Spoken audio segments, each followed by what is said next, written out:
Jalan nafas definitif adalah suatu pipa dalam trachea dengan balon yang terkembang dan biasanya memerlukan suatu bentuk ventilasi bantuan dengan memakai oksigen.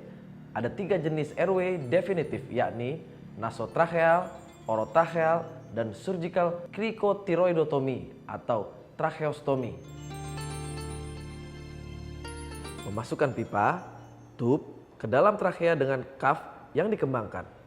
Indikasi proteksi airway, ancaman obstruksi, ancaman aspirasi, perlu ventilasi.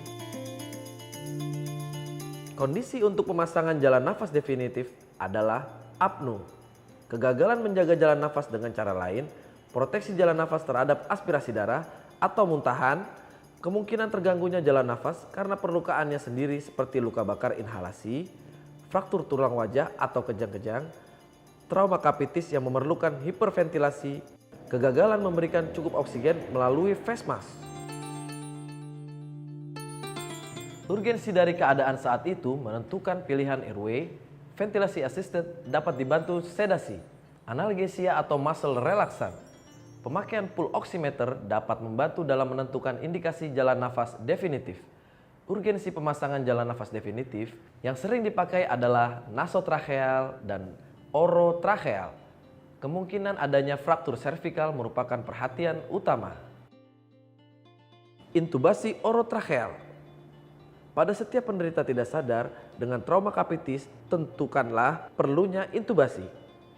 Bila penderita pada keadaan apnu, intubasi dilakukan oleh 2 orang dengan 1 petugas melakukan imobilisasi segaris. Setelah pemasangan orotracheal tube, balon dikembangkan dan akan dimulai ventilasi assisted. Penempatan ETT yang tepat dapat diperiksa dengan auskultasi pada kedua paru. Bila terdengar bunyi pernafasan pada kedua paru tanpa borborigmi, dapat diduga bahwa penempatan ETT sudah benar. Terdengarnya suara daerah lambung terutama pada saat inspirasi memperkuat dugaan bahwa ETT terpasang dalam esofagus dan harus dilakukan intubasi ulang.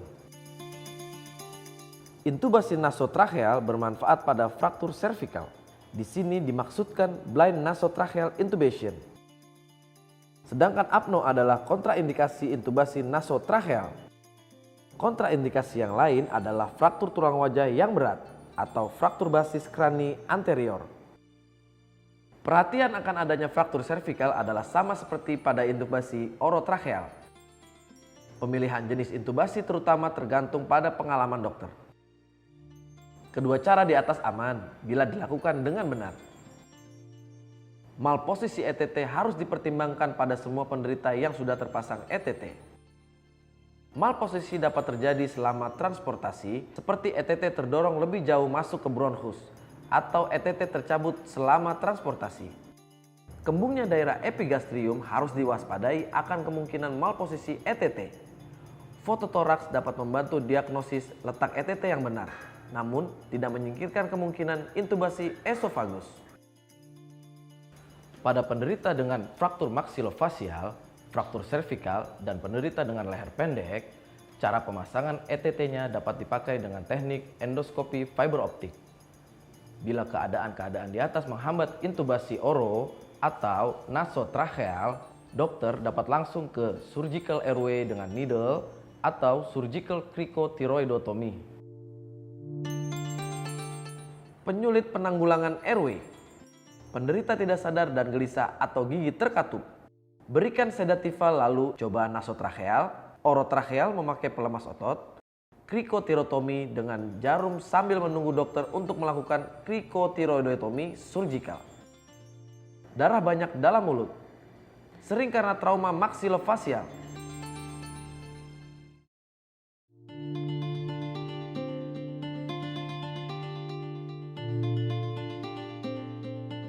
Pada pemasangan laryngeal mask airway, pastikan bahwa ventilasi yang adekuat dan oksigenasi tetap berjalan dan peralatan penghisap berada pada tempat yang dekat sebagai kesiagaan bila penderita muntah.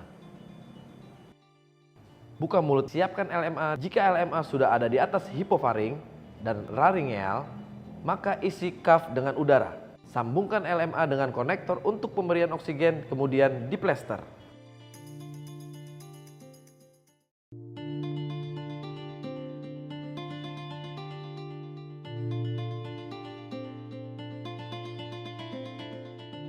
Pada surgical airway, ketidakmampuan intubasi trachea adalah indikasi jelas untuk surgical airway.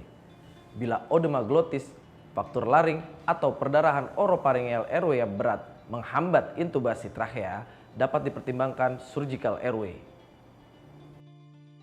Pemasangan jarum atau needle cricotiroidotomy merupakan cara sementara dalam keadaan emergensi memberikan oksigen sampai dapat dipasang surgical airway.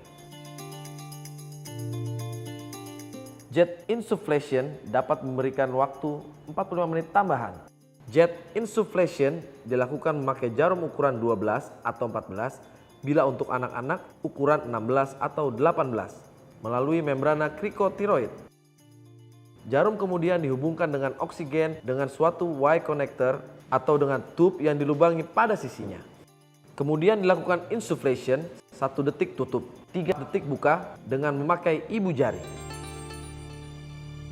Jet insufflation hanya dapat dipasang selama 30-45 menit karena CO2 akan terakumulasi secara perlahan dan akan berbahaya, terutama pada penderita trauma kapitis. Pemasangan jet insufflation harus berhati-hati bila ada obstruksi total glotis oleh benda asing. Walaupun ada kemungkinan benda asing akan terdorong keluar oleh tekanan oksigen, namun ada kemungkinan lain, yakni ruptur paru dan pneumotoraks. Dalam keadaan ini, flow oksigen hanya 6 liter per menit, sedangkan surgical cricotiroidotomy dilakukan oleh dokter.